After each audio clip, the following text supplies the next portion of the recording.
Assalamualaikum warahmatullahi wabarakatuh.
Alhamdulillahirabbil alamin.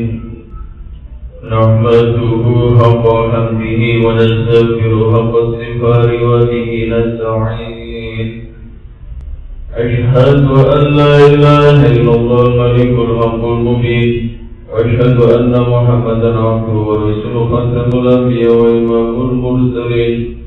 Allahumma salli wa sallim ala sayyidina Muhammadil amin wa ala alihi wa ashabihi ajma'in. Amma ba'd, fa ya ibadallah, usikum wa nafsi bi taqwallahi faqad fazal muttaqun.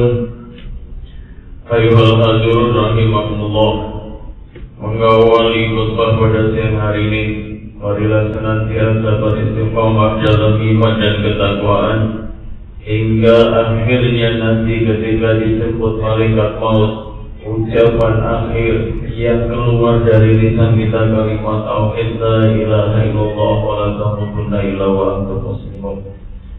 Ayyuhal hadirun rahimakumullah, Dalam kesempatan khutbah ini, marilah kita renungkan, kita hayati, kita pahami, dan nantinya bisa kita laksanakan. Satu firman Allah dalam surat Al-Zalzalah ayat 7. Bismillahirrahmanirrahim. وَمَنْ يَعْمَلْ مِثْقَالَ ذَرَّةٍ خَيْرًا يَرَهُ. Barang siapa berbuat kebaikan sekecil apapun zarah, akan Allah balas kebaikan itu. Ayat ini memotivasi kita untuk berbuat kebaikan. Pantang seorang muslim memandang kebaikan itu remeh. Barangkali remeh di hadapan kita, tapi besar nilainya di hadapan Allah. Barangkali di depan kita itu ringan, tapi di hadapan Allah berat. Imam Hasan Al-Bisri, beliau mengatakan jangan meremehkan perbuatan baik sekecil apapun, karena kau tidak pernah tahu amalan mana yang nanti menuntunmu ke dalam surga. Imam Ali Zainal Abidin, beliau mengatakan Allah mempunyai 3 rahasia. Hanya Allah yang tahu. Allah sembunyikan ini, tidak ada hambanya yang tahu. Salah satu rahasianya Allah sembunyikan ridhonya di balik ketaatan umatnya. Tidak pernah kita ketahui amal mana yang diterima Allah. Tidak pernah kita ketahui amal mana yang mendatangkan cinta Allah. Itu rahasianya Allah. Karena itu ihris ala ma yanfa'uka, bersemangatlah perbuatan baik sekecil apapun. Tidak usah dipilah-pilah, ini besar pahalanya, ini kecil pahalanya. Selama itu baik lakukan. Rahasia Allah, amalan mana yang diterima Allah. Rahasia Allah, amalan mana yang diridhoi oleh Allah. Rahasia Allah, amalan mana yang menuntun kita ke dalam surga. Rasulullah SAW beliau bersabda dari sahabat Abu Darda radhiyallahu anhu, meriwayatkan, la takilunna minal ma'rufi syai'an. Jangan remehkan perbuatan baik apapun, meskipun itu bertemu dengan saudaramu di wajhin tolein, hanya bermuka manis. Jangan diremehkan. Mungkin ringan, tapi di hadapan Allah bisa bernilai berat. Dari sahabat Abu Hurairah, Rasulullah SAW bercerita, sungguh kulihat di surga rajulan, seorang lelaki yang taqallabu fil jannah, lagi berbahagia di surga, lagi menikmati surga, menggunakan fasilitas surga. Dulu amalnya ketika masih hidup di dunia, fi syajarati qata'aha, memotong ranting pohon yang menghalangi orang di jalan. Tetapi itulah yang diterima oleh Allah, sehingga orang ini yang taqallabu fil jannah, menikmati kebahagiaan di surga. Ayyuhal hadirin rahimakumullah. Dari Sayyidatuna Aisyah radhiyallahu anha, beliau bercerita ke Rasulullah, ya Rasulullah, ada seorang wanita datang ke rumah bersama dengan 2 orang putrinya meminta sedekah. Masihlah Rasulullah sallallahu alaihi wasallam, Rasulullah beserta keluarganya tidak pernah mengatakan tidak pernah mengecewakan orang. Dicari apa yang nanti bisa disedekahkan ke ibu dan 2 orang putrinya ini. Di rumah ada 3 kurma, ya Rasulullah, saya kasihkan 1 untuk putrinya, 1 untuk ibunya, dan yang 1 untuk putrinya yang terkecil. Dimakan kurma itu sama 2 orang putrinya, habis. Minta kurma yang masih dipegang oleh ibunya, sama ibunya dibagi menjadi 2 disulis. Separuh dikasihkan putrinya yang terbesar, separuh dikasihkan putrinya yang terkecil. Rasulullah SAW mendengar ceritanya Sayyidatuna Aisyah, beliau menanggapi, Allah tetapkan surga bagi ibu ini.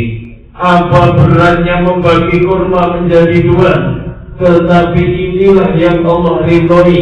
inilah yang Allah terima, surga bagi ibu ini. Ayolah hadirin rahimakumullah, di zaman Rasulullah ada seorang wanita yang istimewa bagi Rasulullah. Sering ditanyakan Rasulullah SAW, "Aina, kemana dia?" Namanya Ummu Mahjan.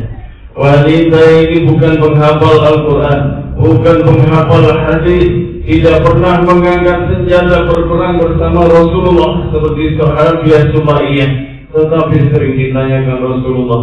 Ulama memberi tasbih, ulama meyakini sakit. Kalau Rasulullah memberi perhatian, Allah pasti ridho ke wanita ini. Sudah sepuh, berkulit hitam, tidak diperhitungkan amalnya oleh sahabat yang lain. Amalnya ringan, membersihkan daun-daun yang ada di sekitar masjid Rasulullah SAW biar bersih dibuang. Itulah amal satu-satunya yang bisa beliau lakukan. Tetapi Rasulullah cinta ke Ummu Mahjan hingga suatu hari lama tidak ketemu Ummu Mahjan. Ditanyakan kemana dia Ummu Mahjan ini. Faridah ya Rasulullah, sakit Ummu Mahjan. Rasulullah berpesan, kalau sampai Ummu Mahjan meninggal dunia, jangan berangkatkan kecuali saya yang memimpin sholatnya. Setelah itu ternyata Ummu Mahjan meninggal, dikabarkan ke Rasulullah. Rasulullah sudah tidur. Diberangkatkan jenazah ini ke kuburan Baqi. Setelah itu suatu hari Rasulullah tanya, kemana Ummu Mahjan? Maka ya Rasulullah, meninggal Ummu Mahjan. Kita antar Rasulullah ke kuburan Ummu Mahjan, berdoa dan sholat di sana. Ringan, tapi di hadapan Allah bisa bernilai kesan. Ayuhal hadirin rahimakumullah, sebagai renungan kita khutbah pada siang hari ini, sejarah mencatat seorang waliullah, kekasih Allah bernama Bishr, seorang yang disebutkan dulu seorang pemalu. Dulunya kalau menyebut nama Bishr, sampah masyarakat. Kalau menyebut nama Bishr, kerjanya hanya berfoya-foya. Menyebut nama Bishr, yang terbayang tua, yang terbayang minuman keras-keras. Hingga suatu hari Bishr keluar dari berpesta dalam kondisi mabuk, keluar dari tempatnya pesta. Di jalan ada sobekan kertas bertuliskan Bismillahirrahmanirrahim. Bishr tidak menginjaknya. Diambil tulisan Bismillahirrahmanirrahim, pergi ke tukang minyak wangi, beli minyak wangi yang terbaik, dicuci sama Bishr, ditaruh tempat yang tinggi, diberi minyak wangi yang terbaik. Ulama yang ada zaman itu bermimpi, Allah telah mensucikan nama Bishr seperti Bishr mensucikan namaku. Aku telah meninggikan nama Bishr seperti Bishr meninggikan namaku. Bismillahirrahmanirrahim. Aku telah mewangikan nama Bishr seperti Bishr telah mewangikan namaku. Ulama ini prosesnya Allah. Bishr di sini orang yang dibenci masyarakat, tukang mabuk, sampah masyarakat. Barangkali ini Bishr di tempat lain.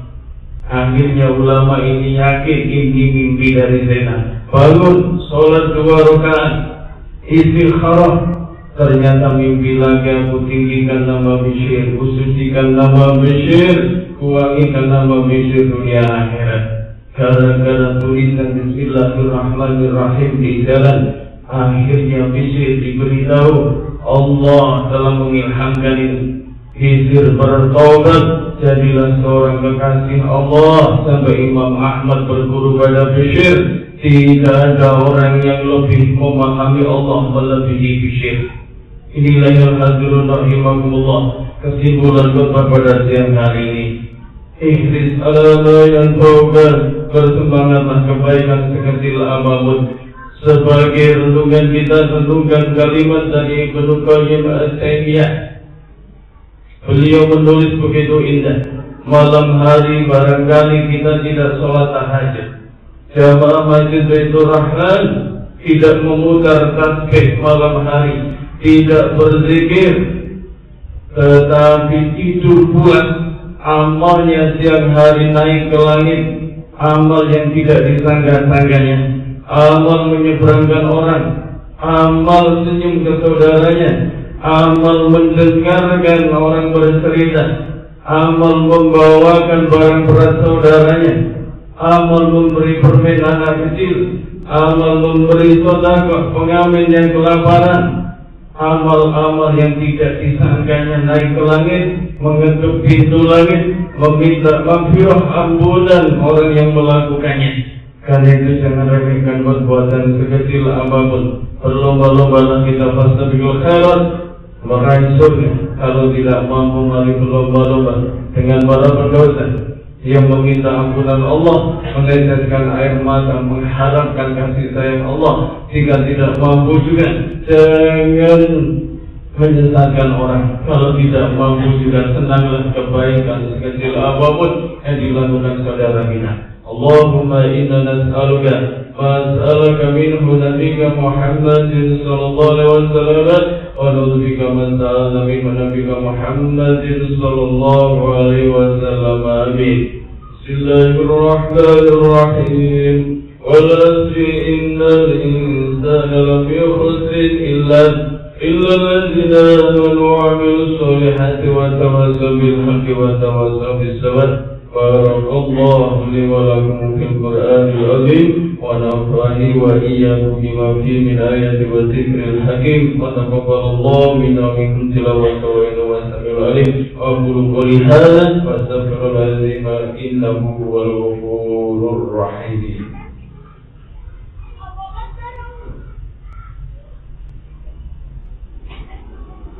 Allahumma shalli ala sayyidina Muhammad wa ala ali sayyidina Muhammad.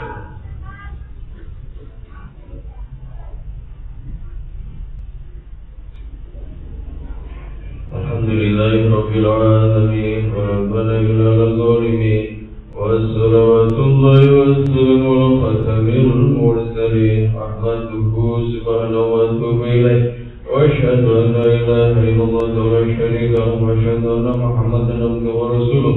اللهم صل وسلم وبارك على سيدنا محمد وعلى آله وصحبه من تبعهم بإحسان إلى يوم الدين. أما بعد فيا أيها الناس اتقوا الله فقد فاز المتقون. إن الله وملائكته يصلون على النبي يا أيها الذين آمنوا صلوا عليه وسلموا تسليما. اللهم صل وسلم وبارك على سيدنا محمد وعلى آله وصحبه أجمعين. ولا تبين وتبين من البهتان وارحمنا برحمتك يا ارحم الراحمين. اللهم اغفر للمؤمنين والمسلمين والمسلمات الاحياء منهم والاموات انك سميع قريب مجيب الدعوات. اللهم انصر من السبت واهدر من خذل المسلمين واجعل اللهم بلدنا لبلدة امنة نسلك المسلمين وعامين على كل شيء قدير. ربنا اتنا في الدنيا حسنة وفي الآخرة حسنة وقنا عذاب النار. عباد الله إن الله من العدل والإسلام وإيتاء ذي القربى وينهى عن الفحشاء والمنكر والبغي والإثم والعدوان والعظيم ولذكر الله أكبر. أقيموا الصلاة.